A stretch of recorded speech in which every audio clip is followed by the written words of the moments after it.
우리 이 시간 한번 믿음으로 선포하겠습니다. 주님의 부활은 우리의 회복이 되어야 합니다. 2021년 부활절 이후 두 번째 회복주일입니다. 오늘은 함께 읽은 누가복음 24장 36절에서 53절에 있는 본문 말씀 가지고 누가와 함께하는 예수님과 같이 그 마지막 시간 9번째로 예수님과 사명이라는 제목으로 하나님의 귀한 말씀 전하도록 하겠습니다. 주님은 부활하셨습니다. 그리고 그 주님의 부활은 이제 우리의 회복이 되어야 합니다. 주님의 부활은 우리의 회복이 될 때 그것이 주님의 부활의 진정한 능력이 됩니다. 우리가 회복이 된다는 것은 다시 우리의 삶 속에 생명이 살아나는 것입니다. 회복된다는 말은 이제 우리가 주님 때문에 다시 살아나는 것입니다. 그리고 하루하루 매일같이 이제는 우리가 주님과 함께 살아가는 것입니다. 그리고 내가 그 부활의 주님 때문에 살아난 것처럼 이제 나 때문에 내 옆에 있는 이웃들과 내가 속한 공동체를 살려내는 것입니다. 그래서 주님의 부활은 우리의 회복이 되고, 우리의 회복은 우리의 생명이 되고, 이제 우리의 생명은 이제 다른 영혼들을 살려내고 우리의 공동체를 살려내는 사명으로 이어져야 합니다. 누가복음을 비롯한 모든 예수님의 복음을 기록한 사복음서의 결론은 예수님께서 죄와 사망을 이기시고 부활하셨다. 그리고 그 부활한 주님을 만난 사람들은 다시 회복되었다. 그리고 이제 그들은 다시 주님이 주시는 그 생명을 가지고 이 땅에서 이제 주님의 사명을 위해서 살아갔다. 이것이 바로 모든 복음서가 마지막으로 이야기하고 싶은 예수의 복음의 이야기입니다. 하나님께서 우리들을 다시 살리시고 하나님이 우리에게 영원한 생명을 주신 목적은 이제 우리가 이 땅에서 남은 생애만큼이라도 이제 주님의 사명을 위해서 살아가라는 것입니다. 인간 생애의 최고의 날은 자기의 사명을 깨닫는 날이라고 합니다. 위대한 아프리카의 탐험가였던 리빙스턴은 사명을 가진 사람은 그것을 달성할 때까지는 결코 죽지 않는다라고 말을 했습니다. 여러분이 잘 아시는 일본의 대표적인 크리스찬이요 유명한 빙점의 책의 작가인 미우라 아야코는 이제 그가 쓴 마지책에서 이렇게 이야기합니다. 저는 하나님께서 수많은 고난과 질병을 주셨고 매일매일 그 고난과 질병 속에서도 아파하지만 저는 하나님이 나에게 주신 바로 이 글을 쓰고 소설을 쓰는 것을 제 사명으로 생각했습니다. 저에게 사명이란 생명을 소비하고 생명을 사용하는 것입니다. 매일매일 글을 써나가는 것이, 책을 한 권 쓰는 것이 저에게는 죽을 것 같이 힘들고 어려운 일이지만 저는 그 일 때문에 하나님이 저에게 생명을 주셨다고 여기고 저는 저의 생명을 그 사명을 위해서 다 사용하고자 합니다.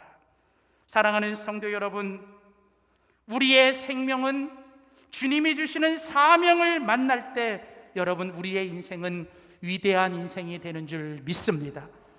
그래서 부활하신 주님은 제자들을 찾아오시고 그 제자들에게 이제 마지막으로 그들의 사명을 일깨워 주시고 그들에게 사명을 회복시켜 주십니다. 사랑하는 성도 여러분, 주님의 부활이 우리의 회복이 되고 이제 주님이 우리에게 주시는 이 생명이 저와 여러분의 사명이 될 수 있기를 주의 이름으로 축원합니다. 그렇다면 여러분, 이제 우리 이 땅에서 예수 그리스도의 부활을 믿는 우리 그리스도인들이 사명을 가지고 살아간다는 건 어떻게 사는 것일까? 오늘 우리는 이 본문을 통해서 함께 살펴보고자 합니다. 첫 번째입니다. 우리 한번 이 시간 믿음으로 선포하겠습니다. 우리의 사명은 평강의 삶을 살아가는 것입니다. 첫 번째로 부활하신 주님께서 이제 그 부활의 주님을 경험한 그 제자들과 우리들에게 주신 이 땅에서의 우리의 첫 번째 사명은 바로 평강의 삶을 살아가라는 것입니다. 오늘 우리가 함께 읽은 누가복음 24장 36절은 이렇게 시작합니다. 이 말을 할 때에 엠마오로 내려가던 두 제자가 부활하신 주님을 만나고 그들은 다시 회복됐고 그들은 다시 살아났습니다. 그리고 이제 그들은 다시 주님이 가라고 하시는 예루살렘으로 올라가 그곳에 가서 부활하신 주님을 전했습니다. 이때 이 부활의 주님을 전할 때 예수께서 친히 그들 가운데 찾아오시고 이제 주님이 그 제자들을 향하여 입을 열어 말씀하십니다. 오늘 36절에 보면 부활하신 주님이 제자들에게 찾아오셔서 그들에게 하신 말씀이 무엇입니까? 너희에게 평강이 있을지어다. 사랑하는 성도 여러분, 이제 부활하신 주님께서 그 제자들에게 찾아오셔서 그 제자들에게 하신 말씀은 너희에게 평강이 있을지어다. 여러분, 누가복음의 저자인 누가는 여러분 처음 누가복음을 기록하면서 누가복음 1장에 보시면 예수님이 이 땅에 태어나시는 예수님의 탄생에 대해서 이야기할 때 예수님이 그 탄생에 관하여 가브리엘 천사를 보내시고 이제 그 마리아에게 찾아오세요. 그리고 이제 그 천사가 마리아에게 찾아와 제일 먼저 했던 말이 뭐냐면 은혜를 받은 자여 평안할지어다. 여러분, 누가복음의 저자인 누가는 누가복음 첫 장과 누가복음의 마지막 장에 예수님이 이 땅에 오실 때 처음 전했던 말씀이 바로 평안입니다. 그리고 우리가 잘 아는 것처럼 하늘의 천사들이 목자들 앞에서 예수의 탄생을 얘기하면서 하늘에는 영광이요 이 땅에서는 예수 그리스도로 인하여 기쁨을 입은 자들 가운데 평화로다. 그리고 이제 죽음과 사망을 이기시고 이제 다시 부활하신 주님이 이제 마지막 그 제자들에게 했던 말씀도 너희에게 평강이 있을지어다. 여러분, 예수님이 왜 이런 말씀을 했을까요? 그 이유는 37절과 38절입니다. 그들이 놀라고 무서워하여 그 보는 것을 영으로 생각하는지라. 예수께서 이르시되 어찌하여 두려워하고 어찌하여 마음에 의심이 일어나느냐. 여러분, 오늘 제자들은 두려워했습니다. 오늘 제자들은 무서워했습니다. 오늘 제자들은 여전히 마음속에 불신과 의심으로 가득 차 있었습니다. 여러분, 놀랍게도 예수님을 믿고 따랐던 제자들은 예수님이 부활하셨는데도 그들은 여전히 두려움에 사로잡혔고 그들은 근심과 걱정 속에 살아가고 그들은 무서움과 두려움 속에 살아가며 그들의 마음속에는 주님의 부활을 믿지 않고 주님의 살아계심을 의심하며 살아가던 제자들이었습니다. 여러분, 오늘 이 제자들의 모습이 2000년 전 그 제자들만의 모습입니까? 오늘 우리들의 모습은 아닙니까? 오늘 우리는 하나님 앞에 나와 예배도 드리고 기도도 하지만 매일매일 우리들의 삶 속에서 떠나지 않는 이 두려움과 무서움과 이 불안함과 이 의심 속에 살아가고 있지 않습니까? 여러분, 바로 오늘 우리들에게 주님께서 그 옛날 제자들에게 찾아오셔서 너희에게 평강이 있을지어다라고 말씀하시는 것처럼 오늘 이 시간 주님은 다시 한번 우리들 마음속에 자리 잡고 있는 모든 무서움과 두려움과 걱정과 근심을 내어 쫓아주시며 너희가 평안할지어다 라고 말씀하십니다. 사랑하는 성도 여러분, 오늘 이 땅에서 우리 그리스도인들이 주님의 부활을 믿고 살아가는 우리 그리스도인들이 이 땅에서 해야 될 가장 중요한 사명이 있다면 그것은 바로 우리의 마음과 생각을 주님이 주시는 평강 속에 지켜내는 것입니다. 잠언은 말합니다. 성을 지키는 것보다 내 마음과 생각을 지키는 것이 더 지혜롭다. 여러분, 우리 원수 사단 마귀는 우리를 두렵게 하고 우리를 불안하게 하고 우리를 스스로 무너지게 만들어요. 여러분, 우리의 믿음 생활의 가장 큰 적은 바로 우리 속에 두려움과 불안의 씨앗을 심고 우리로 하여금 두려움과 불안 속에 사로잡혀 살아가게 하는 것. 여러분, 그래서 오늘 이 땅을 살아가는 그리스도인들이 해야 될 가장 중요한 사명이 있다면 그것은 바로 어떤 상황이나 어떤 고난이나 어떤 결과 앞에서도 내가 그리스도 예수 안에서 하나님이 주시는 평강으로 내 마음과 생각을 지켜내며 평강의 삶을 살아가는 것이 우리의 가장 큰 사명인 줄 믿습니다. 그렇다면 여러분, 이 평강의 삶은 어떻게 오는 것일까요? 오늘 본문은 이렇게 얘기합니다. 오늘 본문 36절을 다시 보십시오. 이 말을 할 때에 예수께서 친히 그들 가운데 서서, 여러분, 지금 예수님이 어디 계십니까? 부활하신 예수님이 어디 계세요? 바로 제자들이 있는 그 한가운데 계시는 것.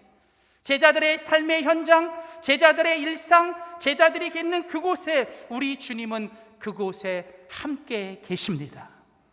여러분, 우리 주님이 어디 계십니까? 우리 주님은 어디나 계시지만 우리 주님은 또한 우리와 함께 계십니다. 그러면서 오늘 본문은 계속 얘기합니다. 왜 내가 너희들과 함께 하는데 너희들이 무서워하고 두려워하고 너희들이 마음속에 의심이 일어나느냐? 그러면서 예수님이 39절에 보면 그 손과 발을 제자들에게 보여주시며 예수님이 말씀하십니다. 나인 줄 알라. 근데 여러분, 원래 이 말씀을 정확히 번역하면 오늘 이 말씀은 뭐냐면 바로 나다 이거예요. 내가 바로 예수다라는 거예요. 우리 주님은요, 직접 제자들에게 그 살과 그 손을과 그 발을 보여주시며 내가 바로 육신을 입고 너희들과 함께하 있는 바로 그 예수다라는 거예요. 사랑하는 성도 여러분, 우리 예수님은 영이십니다. 그러나 또한 그 예수님은 육을 가지고 이 땅에 계시며 우리 예수님은 영을 가지고 귀신처럼 계신 분이 아니라 언제나 우리들의 삶에 늘 항상 함께 하시며 지금도 우리들에게 내가 여기 있다, 바로 나다, 내가 너와 함께 한다라고 우리들에게 끊임없이 보여주고 계십니다. 그뿐이 아니라 오늘 보면 42절, 43절에 보면 예수님은 손과 발을 보여주실 뿐만 아니라 예수님은 그 제자들과 함께 친히 구운 생선 한 토막을 가지고 그들과 함께 식사를 하시는 분이에요. 함께 식사를 하시며 그들의 일상 속에서 평범한 일이지만 그들과 함께 식사하며 나는 너희들의 가장 평범한 삶 속에, 너희들이 밥을 먹을 때나 잠을 잘 때나 너희들이 어떤 상황에 있을 때나 나는 너희들과 함께하고 있다라는 거예요. 사랑하는 성도 여러분, 우리의 진정한 평강은 어디서 오는 걸까요?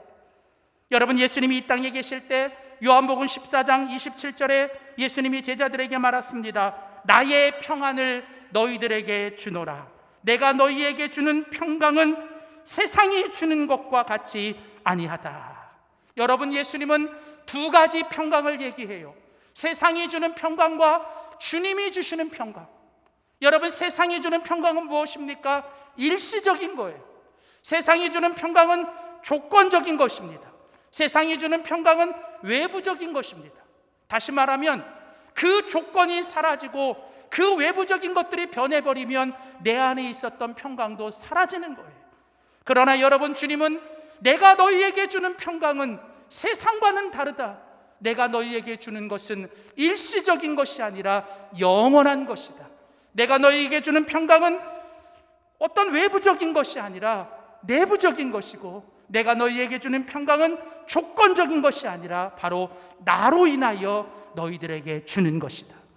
너희가 내 안에 있고 내가 너희 안에 있으면 너희가 어떤 상황이나 환경 속에 있어도 너는 바로 내 안에서 평안할지어다. 사랑하는 성도 여러분, 이것이 바로 주님께서 부활하시고 제자들에게 찾아와 주시는 하나님의 가장 큰 은혜, 주님이 늘 항상 함께 하시며 주님이 함께 하시는 그곳에 하나님의 평강을 주님이 주시기를 원하십니다.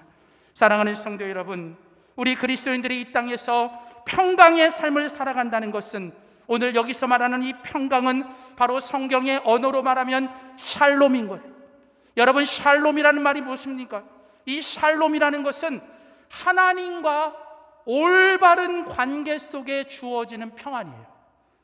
그러니까 내가 어떤 상황, 어떤 환경에 있어도 하나님을 붙잡고 하나님 중심 안에 있고 내가 하나님의 손 안에 붙들려 있으면 여러분, 주님이 그 나에게 주시는 평강, 이게 바로 샬롬입니다.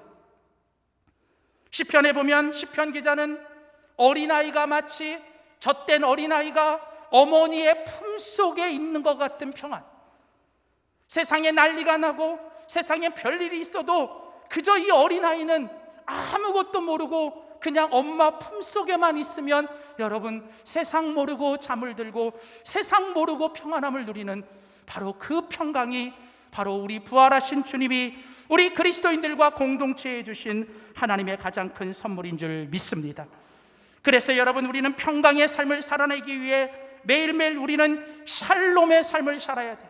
하나님이 중심되고 하나님이 우리의 주인되고 하나님이 우리의 인생의 주어로 삼고 날마다 하나님이 우리를 책임지시도록 하나님이 우리를 함께 하시도록 날마다 그렇게 살아가는 것이 우리 그리스도인의 가장 큰 사명, 바로 평강의 삶인 줄 믿습니다. 여러분, 참으로 어지러운 세상, 참으로 어두워져가는 이 세상, 여러분, 이 세상 속에서 정말 세상이 우리 교회를 향하여 바라는 것은 이런 어두워진 세상 속에서 예수 그리스도의 빛으로 이 교회가 빛이 되어 달라는 거예요. 세상이 불안해하고 세상이 다 정말 불확신 속에 살아갈 때 정말 그리스도인들과 교회가 예수만이 길이요, 예수 안에 참된 평안이 있다라고 교회가 외쳐달라는 거예요. 여러분, 이것은 마치 여러분 자녀들이요, 아무리 힘들고 어려워도 그 부모가 어떤 상황에서도 든든히 서 있고 어떤 상황에서도 정말 그 평안함을 유지할 때 자녀들은 이 상황을 보면 흔들리다가도 그 부모의 모습을 보면 자녀들은 다시 여러분 평안함을 찾는 것과 같아요. 그래서 여러분, 감히 말씀드리는 건 여러분이 만일 부모님이시라면 여러분이 이 땅에서 부모가 자녀들에게 해줄 수 있는 최고의 선물은 어떤 상황이나 환경에서도 내가 먼저 주님의 평강 속에서 여러분 자녀들 앞에 흔들리지 않고 여러분 평안히 서 있는 것이 자녀들에게 가장 큰 축복인 줄 믿습니다. 여러분, 공동체의 리더가 그 공동체에 속해 있는 모든 성원들에게 줄 수 있는 최고의 축복은 어떤 고난과 어려움 속에서도 흔들리지 않고 주님 안에서 중심 잡고 주님 안에서 평강을 누릴 때 그 공동체는 그 리더를 보고 여러분 평안함을 회복하는 줄 믿습니다. 그래서 여러분, 이 땅을 살아가는 우리 그리스도인들이 내가 속해 있는 공동체 속에서 먼저 내가 주님 안에서 주님 중심으로 하나님의 샬롬 가운데서 여러분이 매일매일 하나님의 평강으로 여러분의 마음과 생각을 지키시고 먼저 여러분의 삶에 이 평강의 삶을 잃어버리지 않기를 주님의 이름으로 축원합니다. 두 번째로 여러분, 오늘 부활하신 주님을 만난 그 제자들과 우리들에게 주님께서 우리에게 주신 두 번째 여러분 사명은 무엇일까요? 우리 한번 이 시간 믿음으로 선포합니다. 우리의 사명은 증인의 삶을 살아가는 것입니다. 부활하신 주님을 만난 우리의 사명, 부활하신 주님을 만난 제자들에게 주님께서 주신 두 번째 사명은 바로 이제 너희가 증인의 삶을 살아가라는 것입니다. 오늘 같이 읽은 성경 본문 누가복음 24장 48절을 보십시오. 오늘 누가복음 24장 48절에 보면 이제 예수님께서 그 부활하신 후 제자들을 찾아오시고 제자들과 두려움과 무서움에 떨고 있는 제자들에게 내가 너희와 함께하니 평안할지어다. 그리고 이제 예수님께서 제자들에게 부탁하십니다. 48절, 너희는, 예수의 제자가 된 너희들은 이 모든 일의 증인이라. 여러분, 예수님은 이제 제자들에게 너희는 이 모든 일의 증인이 되어달라고 부탁하시는 거예요. 여러분, 그렇다면 이 모든 일이 뭘까요? 45절 보십시오. 예수님이 제자들과 함께 식사를 하시고 예수님이 그 다음 하신 일이 무엇입니까? 이제 그들의 마음을 열어 성경을 깨닫게 하셨어요. 자, 그래서 그 다음 성경에 뭐가 있어요? 46절 또 이르시되 이같이 그리스도가 고난을 받고 제3일에 죽은 자들 가운데서 살아날 것과 또 그의 이름으로 죄사함을 받게 하는 회개가 예루살렘으로 시작하여 모든 족속에게 전파될 것이 기록되었느니라. 여러분, 너희는 이 모든 일의 증인이라. 여러분, 이 모든 일이 뭐예요? 바로 성경 속에 기록되어 있는 예수가 그리스도라는 거예요. 여러분, 성경이 결국 우리에게 말하고 싶은 건 한 가지, 예수만이 그리스도라는 거예요. 그래서 그 예수님이 우리의 그리스도가 되기 위해 이 땅에 오셨고 우리의 대신하여 고난을 당하셨고 십자가에서 죽으셨지만 하나님께서 그 예수를 3일 만에 살아나게 하셨고 이제 그 예수의 이름을 믿고 회개하는 사람들은 죄사함을 받고 구원을 얻게 되겠다는 거예요. 그래서 이제 너희는 이 예수를 이제 너희가 간 곳마다 모든 민족들에게 이 예수를 너희가 전하는 증인이 되라는 거예요. 어떤 사람들은 해외로 나가고 어떤 사람들은 우리 국내에 있고, 여러분, 우리 모든 그리스도인들은 다 선교사예요. 우리 그리스도인들은 다 사명자고, 우리 그리스도인들은 내가 어디 있든지 우리가 있는 부르시는 그 자리에서 우리는 예수를 증거하는 증인의 삶을 살아내야 될 줄 믿습니다. 이제 여러분, 부활하신 주님을 인하여 새롭게 거듭난 우리들은 이제 우리의 삶에 가장 중요한 사명이 있다면 먹든지 마시든지 죽든지 살든지 무엇을 하든지 이제 우리를 통하여 오직 예수 그리스도만이 드러나고 증거돼야 될 줄 믿습니다. 그래서 여러분, 우리가 이 증인의 삶을 살아가기 위해서는 매일매일 우리가 꼭 두 가지가 필요해요. 이제 우리가 증인의 삶을 살아내기 위해서는 매일같이 두 가지가 필요한데, 첫 번째는 여러분, 증인이라는 것은 보고 듣고 경험한 것이 있어야 돼요. 근데 우리가 그냥 증인이 아니라 누구의 증인이에요? 예수님의 증인. 누가복음의 저자인 누가는 사도행전을 기록하며 사도행전 1장 8절에 이렇게 분명히 말씀합니다. 오직 성령이 너희에게 임하시면 너희가 권능을 받고 예루살렘과 온 유대와 사마리아와 땅끝까지 이르러 내 증인이 되라. 예수의 증인이에요. 이제 더 이상 우리는 우리를 위해 사는 자가 아닙니다.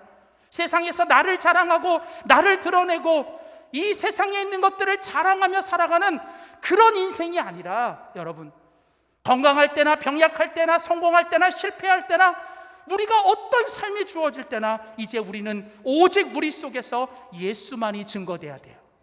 근데 예수를 증거하는 증인의 삶을 살기 위해서는 매일매일 우리가 이 예수를 경험하고 살아야 돼요.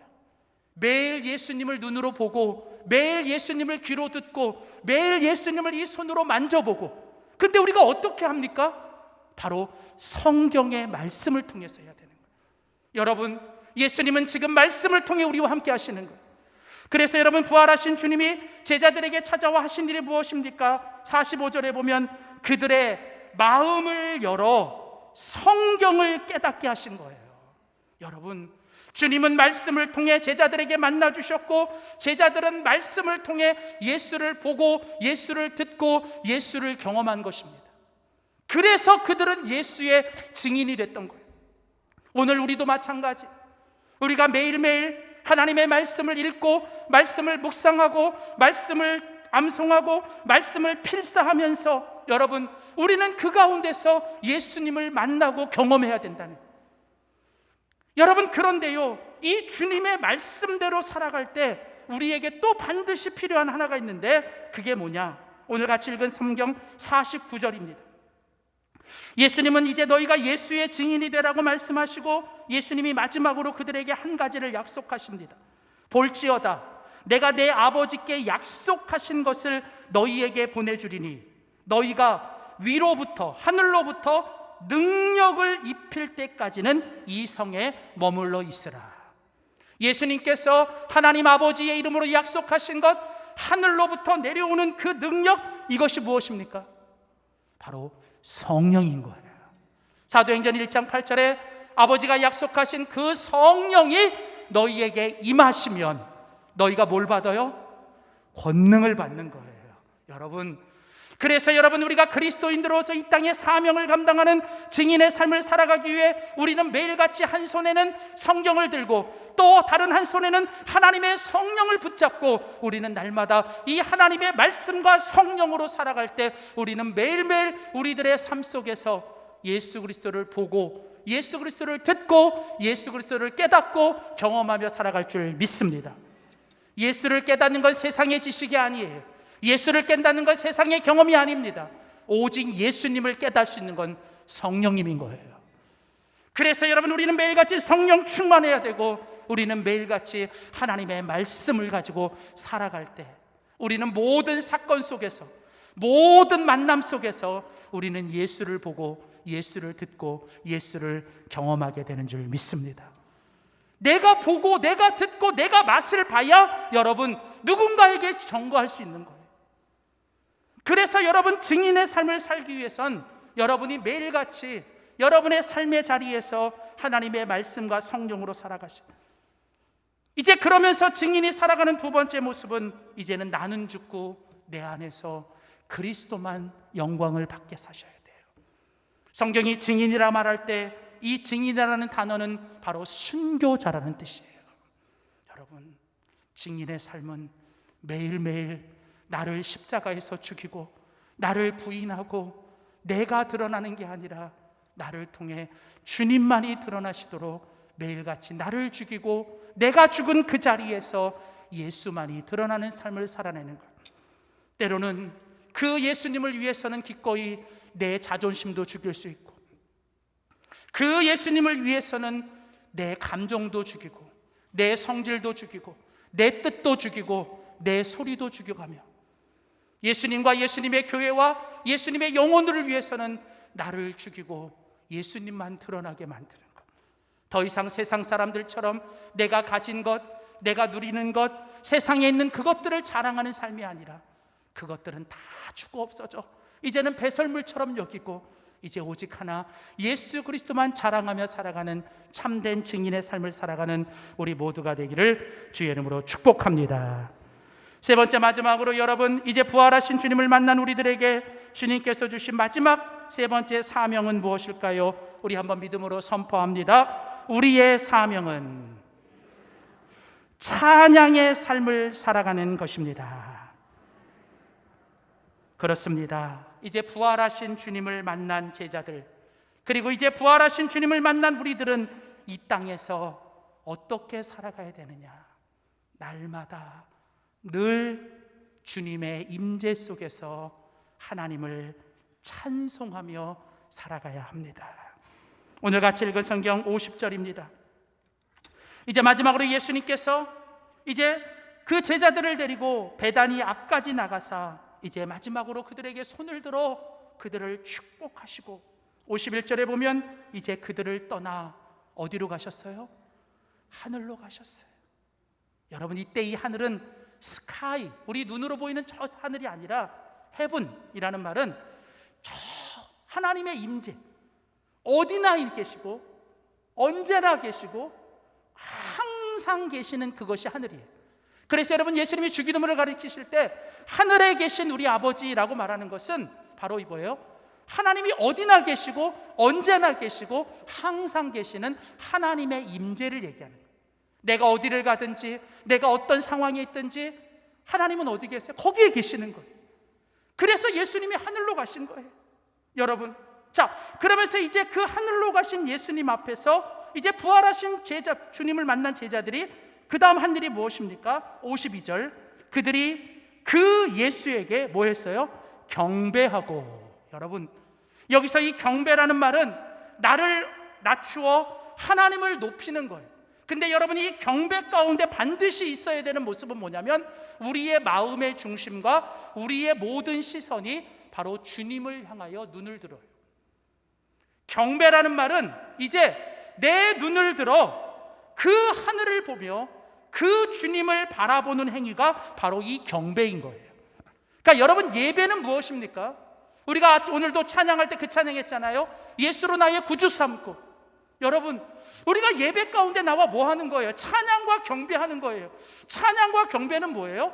내가 이제 이 세상에 살지만 이 예배 시간만큼은 내가 세상과 나는 간 곳 없고 뭐예요? 내가 구속한 주님만 바라보는 것. 내가 더 이상 세상의 문제와 내 감정과 어떤 나를 힘들게 하는 사람들 속에 사로잡히는 게 아니라 내가 이 모든 것들의 시선을 떼고 나의 모든 시선이 바로 하나님께로만 고정되는 것. 시편 120편에 눈을 들어 산을 보라. 너의 도움이 어디서 올꼬. 여러분, 오늘 바로 경배라는 것은 우리의 시선을 이제 오직 하나님께로만 향하는 것. 그래서 그 하나님의 통치와 하나님의 임재와 오늘도 나를 이곳에 있게 하신 그 하나님의 섭리 속에 온전히 들어가는 것. 그래서 내가 힘들고 어려워도 나를 이곳에 있게 하신 분이 하나님이시오. 그것 또한 하나님의 은혜라는 걸 깨닫게 되고 내가 지금도 하나님의 은혜 속에 있고 하나님의 임재 속에 있다는 것을 내가 눈을 들어 바라볼 때 이제 우리 속에 찾아오는 게 뭡니까? 세상이 줄 수 없는 평강. 오늘 성경은 뭐라고 얘기하냐면 그들이 예수께 경배하고 그 다음에 보니까 뭐예요? 큰 기쁨으로. 이때 큰 기쁨이라는 이 말은 great joy라는 말은 하나님만이 주실 수 있는 그 놀라운 기쁨. 여전히 내가 고난이 있고 여전히 나는 병약하고 여전히 나는 지금 어려운 상황 속에 있지만 내가 눈을 들어 주님을 바라보니 살아계신 주님, 다시 사신 그리스도를 바라보니 내 안에 그 주님 때문에 평강과 기쁨이 넘치는 거예요. 그래서 내가 그 기쁨과 평강을 가지고 이제 다시 어디로 가요? 성경에 보면 예루살렘으로 돌아가. 여러분, 누가복음에서는 예루살렘은 예수님이 제자들에게 있으라고 하시는 곳이에요. 다른 복음서에서는 갈릴리지만 이 누가복음에서는 아직까지는 예수님이 제자들에게 있으라고 하시는 곳이 어디냐면 예루살렘인 거예요. 여러분, 사명이 무엇입니까? 사명은 내가 가고 싶은 곳을 가는 게 아니에요. 사명은 나를 필요로 하는 곳에 가는 거예요. 사명은 내가 있어야 될 자리를 있는 거예요. 여러분, 그게 바로 사명인 것입니다. 때로는 힘들고 때로는 어려워도 지금 이 자리가 내가 지켜야 될 자리, 내가 있어야 될 자리라면 여러분 그곳으로 돌아가는 거예요. 그래서 여러분 제자들이 그 예루살렘으로 돌아가 성경에 뭐라 그래요? 늘 성전에서. 이때 이 성전이라는 말은 51절에 나오는 하늘이라는 말과 동의어예요. 하늘과 성전은 어떤 건물과 공간을 의미하는 게 아니라 하나님의 임재를 얘기하는 거예요. 이제는 살아계신 그 하나님의 임재 속에서 내가 늘 뭐해요? 이제는 하나님을 찬송하더라. 내가 이제는 하나님의 임재 속에 있다 보니 내가 이제는 하나님의 그 섭리 가운데 있으니 내가 이제는 어떤 고난과 어려움이 있어도 내 입에서 그 하나님 때문에 감사가 나오고 내가 그 하나님 때문에 찬송하게 되고. 여러분, 이런 모습이 이제 누가복음의 저자인 누가가 사도행전에 보면 여러분 바울과 실라가 복음을 전하다가 억울하게 빌립보 감옥에 갇혔지만 그들은 그곳에서 원망하지 않아요. 여러분, 그들은 그곳에서도 하나님께 감사하고 기도하고 찬양하기 시작할 때 옥문이 열리고 놀라운 주님의 구원의 역사가 일어나는 거예요. 여러분, 스데반은 복음을 전하다가 사람들에게 돌에 맞아 죽어가요. 여러분, 근데 그 마지막 사도 스데반이 하나님의 성령에 충만하여 그가 눈을 들어 하늘을 바라보니 하나님의 영광과 그 하나님의 보좌 옆에 계시는 예수 그리스도를 바라보니 그 돌에 맞아 죽어가면서도 세상에 볼 수 없는 가장 아름다운 모습을 가지고 마지막까지 그들을 용서하며 그들에게 주님의 증인의 삶을 살아냈던 것입니다. 사랑하는 성도 여러분, 오늘 부활하신 주님이 우리와 함께 하십니다. 이제 그 주님이 우리에게 주신 사명을 부탁하십니다. 여러분, 눈을 들어 사방을 보면 여전히 어지러운 세상, 어두워진 세상이지만 여러분, 우리를 실망하게 하고 우리를 절망하게 하는 것들이 많지만 그러나 다시 한번 믿음의 눈을 들어 여러분 그 하늘을 바라보시면 여러분 그 가운데서도 살아계시는 하나님, 그 가운데서도 다시 사신 그리스도가 우리를 붙들고 계시는 줄 믿습니다. 이 세상 속에서 오늘 주님은 이 말씀을 듣는 우리에게 말씀하십니다. 믿는 자여 어이할꼬. 믿는 자여 어떻게 살아야 될까? 세상에 있는 사람들과 똑같이 낙심하고 절망하고 원망하고 불평하고 사는 대신 오늘 내 안에 계시는 주님 붙들고 내가 오늘 죽어도 내게 주어진 상황 속에서도 내가 주님을 찬양하며 감사하며 주님의 증인의 삶을 살아내는, 그래서 우리를 통해 예수의 부활이 증거되고 내가 있는 공동체가 다시 회복되는 놀라운 은혜가 우리 가운데 있기를 주의 이름으로 축원합니다. 기도하겠습니다.